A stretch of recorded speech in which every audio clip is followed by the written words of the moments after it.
తులసి ప్రతి ఇంట్లో ఉండాలి. తులసి యాంటీబయాటిక్. ఉదయాన్నే లేచి స్నానం చేసి తులసికి ప్రదక్షిణం చేసి ఒక గ్లాసు నీళ్లు పోయకుండా ఏ పని చేయకూడదు. ఏ పని ఫలించదు.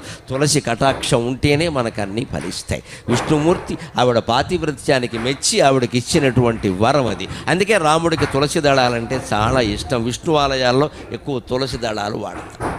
విష్ణుమూర్తికి అలంకారాలు బాగా ఇష్టం. అందుకని మల్లె పూలదండ, చామంతి పూలదండ, బంతి పూలదండ, గులాబీ పూలదండ, నీ ఇష్టం వచ్చిన పూలదండలన్నీ పట్టుకొచ్చి విగ్రహం మీద బారేస్తే వచ్చే ఇబ్బంది ఏమిటో తెలుసా? విగ్రహంలో పురుగులు చేరతాయి. విగ్రహంలో పురుగులు చేరతాయి. పువ్వుల్లో పురుగులు ఉంటాయి కదా, విగ్రహంలో పురుగులు చేరతాయి. ఆ చేరినటువంటి పురుగులు విగ్రహానికి హాని చేస్తే అక్కడే చనిపోతాయి, అక్కడే కుళ్ళిపోతాయి, రకరకాలుగా అవుతాయి. ఆ విగ్రహానికి పట్టిన మురికి మొత్తం పోవాలి అంటే విష్ణుమూర్తి ఆలయాల్లో తులసిమాల తప్పకుండా వెయ్యాలి. అది శాస్త్రీయమైన ఆచారం. హిందూ దేవాలయాల్లో పాటించే ప్రతి ఆచారం శాస్త్రీయం.